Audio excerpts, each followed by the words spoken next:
मुख्यमंत्री पुष्कर सिंह धामी ने दिल्ली में भाजपा प्रत्याशियों के लिए मांगे वोट। आम आदमी पार्टी और कांग्रेस पर साधा निशाना, कहा यह चुनाव देशद्रोही शक्तियों को हराने का चुनाव।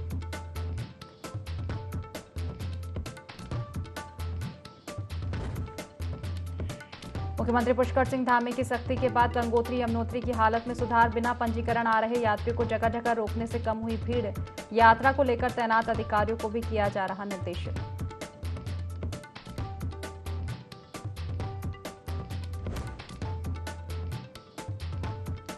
चारधाम यात्रा को लेकर तीर्थयात्रियों में उत्साह, 10 दिन के भीतर दर्शनार्थियों का आंकड़ा 6 लाख के पार। सबसे ज्यादा केदारनाथ धाम में 2.50 लाख से अधिक यात्रियों ने किए दर्शन।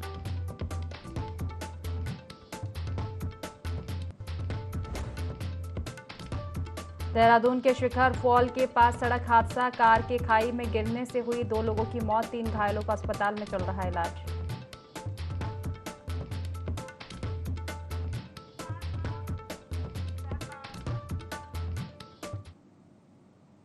नमस्कार, देवभूमि लाइव देख रहे हैं आप और मैं हूं आपके साथ खुशी व्यास। चले रुक कर लेते हैं सीधा खास खबर की ओर। देहरादून से हम आपको बता दें, जहां चारधाम यात्रा को लेकर तीर्थयात्रियों में उत्साह है। 10 दिन के भीतर दर्शनार्थियों का आंकड़ा 6 लाख के पार पहुंच चुका है। सबसे ज्यादा केदारनाथ धाम में 2.50 लाख से अधिक यात्रियों ने दर्शन किए हैं। हजारों श्रद्धालु रोजाना 4 धामों के दर्शन कर रहे हैं। अब तक 26 लाख से ज्यादा श्रद्धालुओं ने रजिस्ट्रेशन करवाया है।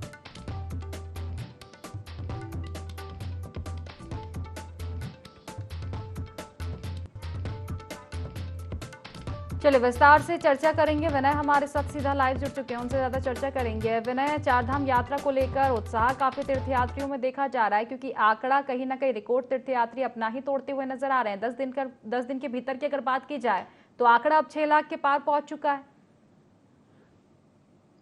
जी बिल्कुल खुशी, देखिए आपको बता दें कि चारधाम यात्रा जिस तरह से लगातार जारी है और ऐसे में बड़ी संख्या में जो श्रद्धालु है वो लगातार दर्शन करने के लिए चारों धामों में पहुंच रहे हैं। तो ऐसे में देखा जा सकता है कि किस तरीके का जो उत्साह है वो तीर्थयात्रियों में जो है साफ देखने को जो है यहाँ पर मिल रहा है। और बड़ी संख्या में जो तीर्थयात्री है वो लगातार चार धामों में पहुंच रहे हैं। तो ऐसे में देखा जा सकता है कि जब मुख्यमंत्री पुष्कर सिंह धामी की अगर बात करें तो जिस तरह से चार धाम यात्रा की जो व्यवस्थाएं हैं उनको पूरी तरह से दुरुस्त किया गया है। हालांकि यहाँ पर जिस तरह से बीच में अभी कुछ कठिनाइयां इस दौरान देखने को मिली थी, लेकिन अब जिस तरह से बड़ी संख्या में जो श्रद्धालु पहुंच रहे हैं, अब उनको व्यवस्थित तरीके से जो है चार धामों में यहाँ पर दर्शन भी कराए जा रहे हैं। और केदारनाथ की बात करें तो 2.5 लाख से ज्यादा जो है यहाँ पर जो श्रद्धालु हैं उन्होंने दर्शन किए हैं। साथ ही साथ 6 लाख से ज्यादा जो है यहाँ पर श्रद्धालुओं ने चारों धामों में दर्शन कर चुके हैं। तो पूरी व्यवस्थाएं जो है मुख्यमंत्री पुष्कर सिंह धामी की, उत्तराखंड सरकार की यही है कि हर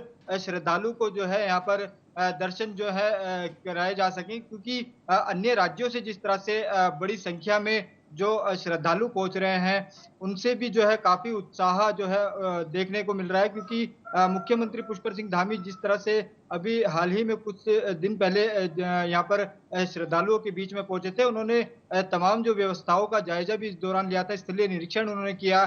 तो सभी जो यात्री थे बाहर से आने वाले, उनमें काफी खुशी इस दौरान देखने को मिली, क्योंकि उन्होंने खुद देखा कि मुख्यमंत्री जो है खुद यहाँ पर मोर्चा संभालते हुए नजर आए। तो ऐसे में काफी उत्साह जो है इस दौरान देखने को मिल रहा है तीर्थयात्रियों में। जी बिल्कुल विनय, लेकिन देखिए जिस तरह से संख्या लगातार यात्रियों की बढ़ रही है, व्यवस्थाएं क्या कुछ देखने को मिल रही है कि ज्यादातर संख्या में अगर श्रद्धालु पहुंचते तो ऐसे में व्यवस्थाएं बिगड़ने का भी डर रहता है। क्या कुछ व्यवस्थाएं आप देख पा रहे हैं चारधाम यात्रा को लेकर, ट्रैवलिंग की अगर हम बात की जाए? जी बिल्कुल खुशी, देखिए यहाँ पर व्यवस्थाओं की बात करें तो व्यवस्थाएं जो है पूरी दुरुस्त यहाँ पर की गई है। पानी से लेकर के स्वास्थ्य सेवाओं की जो व्यवस्थाएं हैं वो भी इस दौरान की गई है कि किसी भी तरह से कोई भी जो श्रद्धालु है उसको असुविधा ना हो, इसके लिए लगातार सरकार के प्रयास जारी है। खाने से लेकर के पानी तक की जो व्यवस्थाएं हैं वो भी रास्ते में जो है चारधाम यात्रा के दौरान की गई है उत्तराखंड सरकार द्वारा। तो देखा जा सकता है कि यहाँ पर पर्यटन की अगर बात करें तो पर्यटन से भी जो है यहाँ पर जो श्रद्धालु इस दौरान पहुंच रहे थे बिना रजिस्ट्रेशन को, उसको लेकर के भी जो है यहाँ पर उनकी जगह जगह चेकिंग अब की जा रही है, जिससे कि अब जो यहाँ पर संख्या है वो यहाँ पर नॉर्मल तरीके से होती जा रही है श्रद्धालुओं की। और भीड़ भाड़ में भी जो है काफी यहाँ पर जो है कमी इस दौरान देखने को मिली है, जिससे कि चार धाम यात्रा में पहुंचने वाले जो श्रद्धालु हैं वो अच्छे से दर्शन कर पाए। तमाम व्यवस्थाएं जो है उत्तराखंड सरकार की दुरुस्त है। जिस तरह से वीआईपी की अगर बात करें तो जो वीआईपी दर्शन है उसके लिए भी अभी फिलहाल सीएम धामी ने जो है उत्तराखंड में आने के लिए जो है यहाँ पर रोक लगाई है कि कोई भी 31 मई तक वीआईपी दर्शन नहीं करेगा। तो तमाम जो सहूलियत है यहाँ पर चार धाम यात्रा में आने वाले जो उत्तराखंड यात्रा में जो आएंगे चार धाम यात्रा में, तो श्रद्धालुओं के लिए तमाम व्यवस्थाएं जो है वो यहाँ पर सीएम धामी ने की है और हर तरह से प्रयास यही है कि किसी भी यात्री को कोई दिक्कत ना आए। जी बिल्कुल विनय, विनय देखा जाए तो क्योंकि अगले महीने जून से देखा जाए तो बारिश का जो मौसम है वो भी शुरू हो जाता है। चारधाम यात्रा में अधिकतर जो दिक्कतें आती है बारिश की वजह से देखने को मिलती है। कई पहले भी हम उदाहरण देख चुके कि किस किस तरह की आपदाएं वहां पर आ चुकी है। हालांकि क्योंकि बारिश अब शुरू होने वाली है और यात्रियों का जिस तरह से आंकड़ा वहां पर पहुंच रहा है उसको लेकर कहीं ना कहीं प्रशासन को अभी से व्यवस्थाएं जुटाने की जरूरत है। इस और प्रशासन का क्या कुछ रुख? जी खुशी, बिल्कुल देखिए क्योंकि पहाड़ी क्षेत्र है और ऐसे में मौसम की अगर बात करें तो मौसम जो है यहाँ पर कभी भी जो है मौसम में बदलाव देखने को मिल सकता है। तो चारधाम यात्रा की शुरुआत जिस तरह से हुई है उसमें बड़ी संख्या में जो श्रद्धालु हैं वो चारधाम यात्रा में पहुंच रहे हैं। तो ऐसे में देखा जा सकता है कि सरकार की तैयारियां मौसम को लेकर के भी पूरी है। हर तरह से उन्होंने यही जो है सीएम धामी ने निर्देश यही दिए हैं कि जो यहाँ पर इस दौरान अगर वर्षा होती है, बारिश होती है, तो भूस्खलन जैसी जो समस्याएं हैं, सड़कों पे मलबा आने वाला जो काम है, वो ऐसी कोई स्थिति ना पैदा हो जिससे कि चारधाम यात्रा में आने वाले जो यात्री हैं उनको असुविधा हो। इसके लिए पहले ही अधिकारियों को निर्देशित किया गया है और साफ तौर पर देखा जा सकता है कि अब जो यहाँ पर मौसम की अगर बात करें तो मौसम को लेकर के भी पूरी तैयारियां जो है उत्तराखंड सरकार की है। मुख्यमंत्री पुष्कर सिंह धामी जिस तरह से लगातार मीटिंग कर रहे हैं, समीक्षा बैठकें जो है इस दौरान ले रहे हैं, तो देखा जा सकता है कि अगर ऐसी कोई परिस्थिति बनती है मौसम को लेकर के तो उसके लिए भी सरकार पूरी तैयारी कर रही है। जी चलिए, फिलहाल शुक्रिया आपका तमाम जानकारी साझा करने के लिए विनय। चलिए, इसी के साथ अब खबरों की ओर रुख कर लेते हैं। मुख्यमंत्री पुष्कर सिंह धामी लगातार दूसरे राज्यों में भाजपा प्रत्याशियों के पक्ष में प्रचार कर रहे हैं। ऐसे में स्टार प्रचारक सीएम धामी का नई दिल्ली पहुंचने पर भव्य स्वागत हुआ। महिला कलाकारों ने पारंपरिक वेशभूषा के साथ लोक नृत्य कर सीएम का जोरदार स्वागत किया। इस दौरान सीएम ने नई दिल्ली लोकसभा सीट से भाजपा प्रत्याशी बांसुरी स्वराज के पक्ष में जनसभा को संबोधित किया। इस दौरान सीएम धामी ने भाजपा प्रत्याशी बांसुरी स्वराज के समर्थन में लोगों से वोट की अपील करते हुए भाजपा सरकार के विकास कार्यों को गिनाया। साथ ही सीएम ने विपक्ष पर भी जमकर निशाना साधा।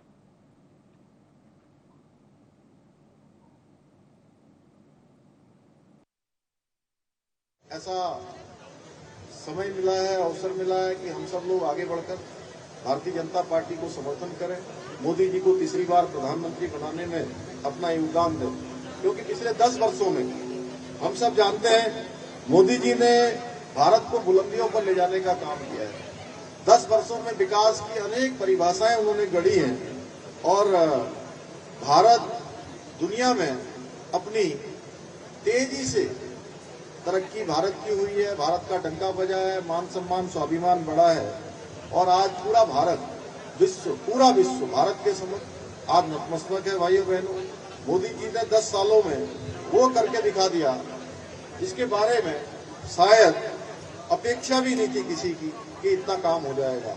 इस प्रकार से उन्होंने तेज गति से विकास को आगे बढ़ाया, भारत को आज विश्व गुरु बनाने की ओर तेजी से अग्रसर बना दिया। Startup India, make in India, ऐसे अनेक योजनाएं आज देश के अंदर शुरू हुई हैं। आज भारत आकर्षक एक मैन्युफैक्चरिंग का हब बन रहा है। दुनिया की बड़ी बड़ी कंपनियां, अभी आदेश जी भी मुझसे चर्चा कर रहे थे कि बहुत सारे लोग उत्तराखंड में भी काम करना चाहते हैं।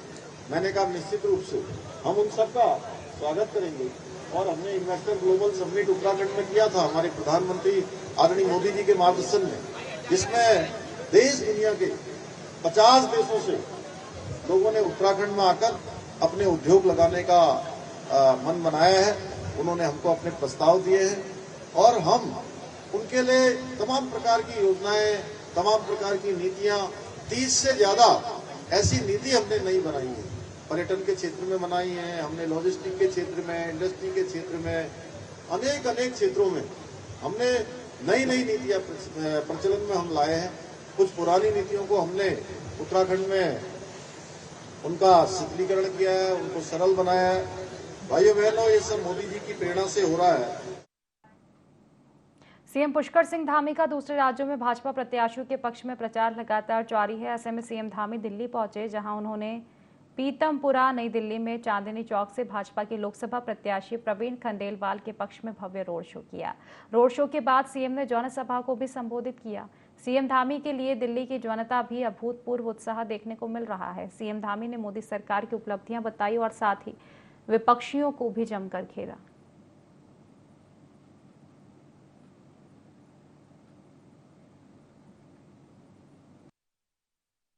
पूरे देश के अंदर पूर्व से लेकर पश्चिम, उत्तर से लेकर दक्षिण एक ही हवा चल रही है। वो हवा है नरेंद्र मोदी जी की हवा और भारतीय जनता पार्टी की हवा। और ये मान लीजिए कि हम सब लोगों को बड़ा गर्व होना चाहिए कि हम लोग भारतीय जनता पार्टी में काम करते हैं। अब आप कहेंगे कि हम भारतीय जनता पार्टी में काम करते हैं, तो दूसरे लोग कहेंगे हमें भी गर्व होना चाहिए। हम भी किसी न किसी पार्टी में काम करते हैं, कांग्रेस में करते हैं, आप पार्टी में करते हैं, समाजवादी पार्टी में करते हैं, बहुजन समाज पार्टी में करते हैं, या किसी क्षेत्रीय दल में काम करते हैं। भाइयों बहनों, भारतीय जनता पार्टी की जब भी सरकार रही है, चाहे वो अटल जी की सरकार हो जिन्होंने परमाणु में पोखरण का परीक्षण किया, और देश के अंदर पहला ऐसा युद्ध हुआ। मैं एक सैनिक परिवार से आता हूं, मैं एक सैनिक का बेटा हूं, इसलिए मैं बहुत देश की जो इस प्रकार की चीजें होती हैं उन पर हमेशा मेरा बहुत ध्यान रहता है। तो ये पहला देश का ऐसा युद्ध अटल जी के समय में कारगिल का युद्ध हुआ, जिस युद्ध में देश की सेना ने युद्ध के मैदान में भी युद्ध जीता और वार्ता की टेबल पर भी युद्ध जीतने का काम किया। 2014 के बाद देश के अंदर अनेक ऐतिहासिक डिसीजन लिए गए और बहुत सारे बच्चे, देखिए मैं एक बात और आपसे कहना चाहता हूं, क्योंकि आप लोगों को एक ऐसा मैकेनिज्म बनाना है कि हमारे जो वोटर हैं, जो मतदाता हैं, वो घरों से निकले कि अब में और तब में अंतर किस प्रकार का हो गया, कैसा भारत बदला है। खबरों में आगे बढ़ेंगे, जहां डीजीपी अभिनव कुमार ने केदारनाथ धाम की सुरक्षा व्यवस्थाओं का जायजा लिया। इस दौरान उन्होंने ड्यूटी पर नियुक्त पुलिस बल को श्रद्धालुओं के साथ सौम्य व्यवहार करने के निर्देश दिए। केदारनाथ धाम मंदिर परिसर में 50 मीटर की दूरी पर वीडियोग्राफी और सोशल मीडिया रील्स बनाने वालों पर सख्ती करने के निर्देश भी दिए। उन्होंने कहा कि श्रद्धालुओं की सुरक्षा सर्वोपरि है, ऐसे में किसी भी पॉइंट पर अनावश्यक भीड़ ना हो।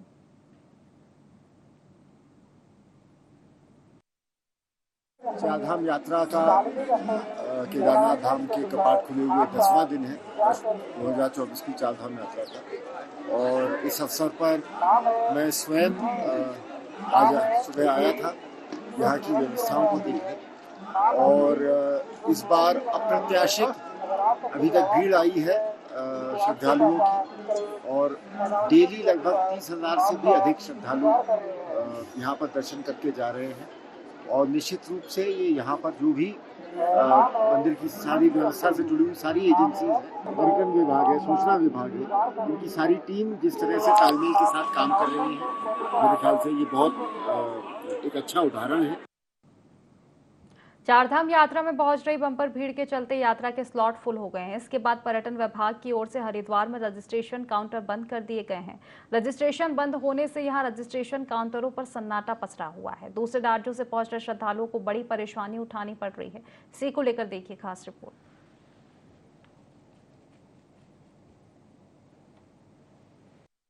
पहुंच रहे चारधाम यात्री हरिद्वार के ऋषिकुल मैदान में रजिस्ट्रेशन काउंटर पर पहुंच रहे हैं, तो उनकी उम्मीदों को बड़ा धक्का लग रहा है, क्योंकि चारों धामों में भीड़ बढ़ने और स्लॉट फुल हो जाने पर यहां रजिस्ट्रेशन बंद कर दिए गए हैं। ऐसे में दूर दराज से आए यात्रियों की समझ में नहीं आ रहा है कि अब वे जाए तो कहां जाए। कुछ यात्री पिछले 3 दिनों से रजिस्ट्रेशन की आस में भटक रहे हैं, तो कुछ होटल और धर्मशाला में रहकर इंतजार कर रहे हैं। वहीं कुछ श्रद्धालु बिना चारधाम यात्रा के ही वापस लौटने को मजबूर है। 15 को आए थे, 15 को ये लोग बोले भी 17 को आना।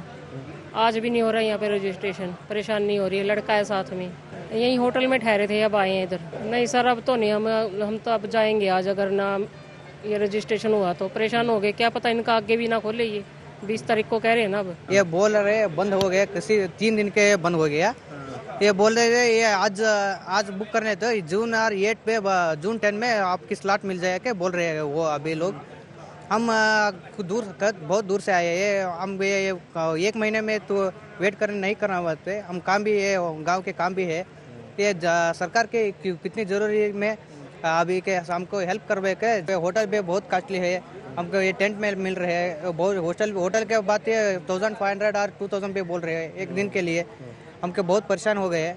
हरिद्वार के ऋषिकुल मैदान में चारधाम यात्रा की ऑफलाइन रजिस्ट्रेशन के लिए 20 काउंटर लगाए गए हैं। फिलहाल पर्यटन विभाग की ओर से रजिस्ट्रेशन बंद कर दिए गए हैं। पहले 15 और 16 मई के लिए रजिस्ट्रेशन बंद किए गए थे, जबकि दूसरे आदेशों में 19 मई तक के लिए नए रजिस्ट्रेशन पर रोक लगा दी गई है। पर्यटन विभाग के अधिकारी और स्टाफ यहां लोगों को पंजीकरण न होने की जानकारी तो दे रहा है, लेकिन पंजीकरण न होने की स्थिति में यात्रियों के लिए प्रशासन की ओर से कोई व्यवस्था ही नहीं की गई। वर्तमान में स्लॉट 8 तारीख तक की स्लॉट 6 तारीख तक फुल है और आगे की मिल रही, इसलिए यात्रियों को परेशानी न हो इसलिए जो है ये किया गया है। और सभी से अनुरोध किया जा रहा है कि आप अगर स्लॉट जिस तारीख को अगर आपको मिलता है उसी में जाए। निर्देश हैं ये हम लोगों को भी लगता है, लेकिन अब क्या किया जाए, इस तरह की स्थिति बनी हुई है।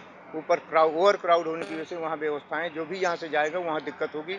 सुरक्षित और व्यवस्थित चारधाम यात्रा के लिए सरकार की ओर से रजिस्ट्रेशन व्यवस्था शुरू की गई है। हालांकि यात्रा सीजन से पहले ही अधिकारियों की तैयारी की कमी के चलते रजिस्ट्रेशन के साथ चारधाम यात्रा करा पाना सरकार के लिए बड़ी चुनौती बनाई हुई है। ऐसे में खुद ऑनलाइन रजिस्ट्रेशन न कर पाने वाले श्रद्धालुओं को इसका खामियाजा भी भुगतना पड़ रहा है। हरिद्वार से IND24 के लिए शहजाद अली की रिपोर्ट। प्रदेश के नगर निगम, नगर पालिका और नगर पंचायतों में चुनाव से पहले सरकार प्रशासकों का कार्यकाल कुछ समय के लिए बढ़ाने का रास्ता तलाश रही है। इसके लिए विधिवत राय ली जा रही है। वहीं कांग्रेस पार्टी ने कहा कि सरकार की मंशा पहले से ही निकाय चुनाव कराने की नहीं है। पार्टी के प्रदेश प्रवक्ता शिषपाल बिष्ट का कहना है कि इससे पहले भी कांग्रेस पार्टी ने निकायों में प्रशासक बैठाने का विरोध किया था और कहा था कि तय समय सीमा पर ही चुनाव होने चाहिए। इसके बाद सरकार चुनाव कराने से पीछे हट गई और दोबारा प्रशासकों का कार्यकाल बढ़ने जा रहा है। उन्होंने कहा कि चुनाव नहीं कराकर सरकार लोकतंत्र की हत्या कर रही है। प्रदेश सरकार चुनाव कराने के पक्ष में ही नहीं है और सरकार लगातार जो है निकायों में चुनाव कराने से भाग रही है। पहले भी जो है जबरदस्ती जो है प्रशासक वहां पर बिठाए गए, हम तब भी इसका विरोध कर रहे थे। हम कह रहे थे कि तय समय पे जो है चुनाव होनी चाहिए और सरकार तब भी चुनाव करने से जो है भागी और अब दोबारा से जो है प्रशासकों का कार्यकाल बढ़ाने की जो है तैयारी हो रही है। निश्चित तौर पर ये लोकतंत्र की हत्या है। लोकतंत्र में जो है समय पे चुनाव होनी चाहिए, क्योंकि निकायों की जनता भी चाहती है कि तय समय पे जो है चुनाव हो और चुने हुए जनप्रतिनिधि जो है उनकी समस्या का समाधान करें। प्रशासक जो है अपनी मनमानी करते हैं और सरकार के इशारे पे ही जो है काम करते हैं। क्योंकि निकायों में आप देख लीजिए, वहां पर जो है नई नालियां नहीं बनी हैं, वहां पर जो है स्ट्रीट लाइटें नहीं लगी हैं, वहां पर पुराने पार्कों का जो है सौंदर्यकरण नहीं हुआ है, नए पार्क नहीं बने हैं, सफाई की व्यवस्था नहीं है, ड्रेनेज की जो है व्यवस्था नहीं है। तो जनाक्रोश है और जनाक्रोश को प्रदेश सरकार ने भांप लिया है। इसीलिए निकायों में जो है चुनाव से भाग रही है और बार बार जो है प्रशासकों का कार्यकाल बढ़ाया जा रहा है। उत्तराखंड किसान एकता मंच ने डोईवाला उप जिलाधिकारी अर्पणा ढोंडियाल के माध्यम से मुख्यमंत्री को ज्ञापन भेजते हुए मांग की है कि क्षेत्र की गरीब जनता किसी प्रकार से अपने रहने के लिए एक पैसा जोड़कर मकान बनाने का प्रयास करती है, लेकिन MDDA के कर्मचारियों की गाड़ियां क्षेत्र में घूमती रहती है, जो मौका मिलते ही मकान बना रहे गरीब लोगों को मकान तोड़ने की धमकी देने लगते हैं और नक्शे के नाम पर अवैध वसूली करते हैं। पूर्व सैनिक भी जब देश की कई वर्षों की सेवा के पश्चात प्राप्त पूंजी से अपने परिवार के लिए छोटे से आशियाने का निर्माण करना चाहता है तो उसे भी विभागीय कर्मचारियों की प्रताड़ना का शिकार होना पड़ता है। कई जगहों से शिकायतें आ रही हैं कि MDDA के कर्मचारियों द्वारा लगातार कोई भी व्यक्ति, चाहे पूर्व सैनिक हो, छोटा किसान हो, गरीब वर्ग का हो, छोटा अगर मकान बनाता है तो उनको पीड़ित किया जाता है, मकान को तोड़ने की दी जाती है धमकी, या फिर किसी प्रकार से उनको समय दिया जाता है कि आप आइए ऑफिस में मिलिए। उस प्रकार से उनसे भ्रष्टाचार के रूप में कुछ ले लिया जाता है। तो हमारा ये सीधा संदेश है कि डबल इंजन की सरकार है हमारी। अगर इस प्रकार के हमारे कानून में कहीं से भी वार्ता आई या बात आई तो हम इसको बर्दाश्त नहीं करेंगे और ना ही ऐसे अधिकारी को हमको आवश्यकता है इस क्षेत्र में। किसान सैनिक एकता मंच के लोग के माध्यम से और स्थानीय जनप्रतिनिधियों के माध्यम से, उनमें सभासद भी थे, कुछ प्रधान थे, क्षेत्र सदस्य थे, सभी ने एक मांग पत्र हमने माननीय एसडीएम महोदय को दिया है, जिसमें हमने दिखाया कि क्षेत्रीय जनता MDDA मसूरी देहरा विकास प्राधिकरण के भ्रष्टाचार से बहुत परेशान है। कोई भी गरीब व्यक्ति अपना मकान बनाने की कोशिश करता है तो उनके कर्मचारी या उनके विभागीय अधिकारी जो भी है वो वहाँ पर पहुँच जाते हैं और उनको नक्शा बनाने के नाम पर धमकाया जाता है, उनको मकान तोड़ने की धमकी दी जाती है और अगर ऐसा न करने की स्थिति में उनसे अवैध वसूली तक के लिए बोला जाता है कि तुम इतने पैसे दो, हम तुम्हारा नक्शा पास करते हैं। जबकि जो कोई गरीब आदमी है बेचारा 2 हिस्से की 2.5 हिस्से की ज़मीन में मकान बनाने का प्रयास करता है, किसी प्रकार से एक ही पैसा जोड़ करके वो एक किसान आदमी किसी तरह से एक ही पैसा जोड़ करके अपना मकान आसानी बनाने की कोशिश करता है, तो MDDA द्वारा उनको प्रताड़ित किया जाता है।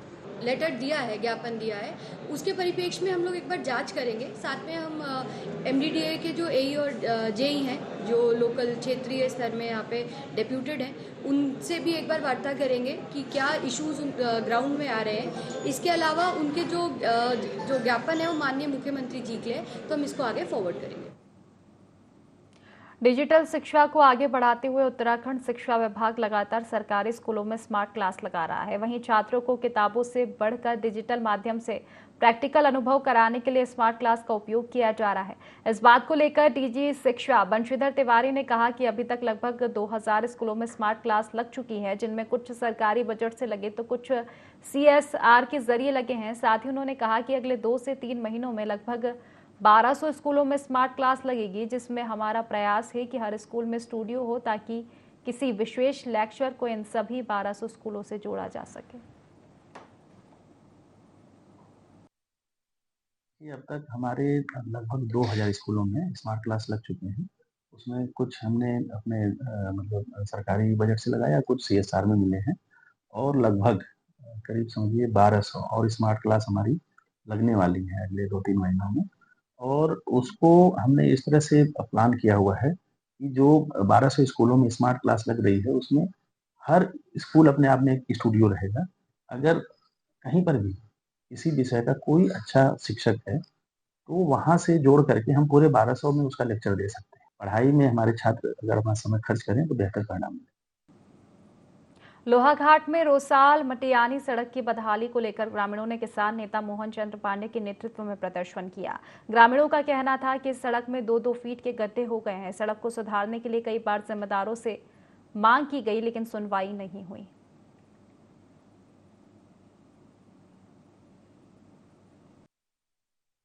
जो रोसाल से मटियानी तक जो सड़क मार्ग है वो पूरी तरह से क्षतिग्रस्त हो चुका है। उसका डामरीकरण पूरा उखड़ गया है और एक से 1.5 2-2 फुट के उसमें गड्ढे बने हुए हैं और पूरी तरह जोखिम भरा यह मार्ग हो रहा है। कभी भी इसमें हादसे हो सकते हैं। बाइक हैं और ये तो कई बार रपट गई हैं और कई लोगों को चोटें भी लग गई हैं। जो गर्भवती महिलाएं हैं या बीमार व्यक्ति हैं उनको मटियानी, जो कि एक नेपाल बॉर्डर से बिलोंग करता हुआ गाँव है, उनको वहाँ से लोहाघाट पहुँचाने में जो 40 से 50 किमी दूरी तय कर स्वास्थ्य केंद्र लाना पड़ता है तो उसमें भारी समस्या होती है। कई बार जो डिलीवरी वाली महिलाएं हैं उनकी जान पर जो है बन आती है। इसके बारे में विभाग को सूचित किया गया है। जनप्रतिनिधि तो खैर हर 5 साल में एक बार जाते हैं और हर बार पब्लिक को ठग के अपना वोट ले आते हैं। उसके बाद वो इस क्षेत्रों की तरफ जाते ही नहीं हैं। तो सरकार से और विभागों से यही हम गुजारिश करते हैं कि इस मोटर मार्ग को जल्द से जल्द ठीक कराया जाए।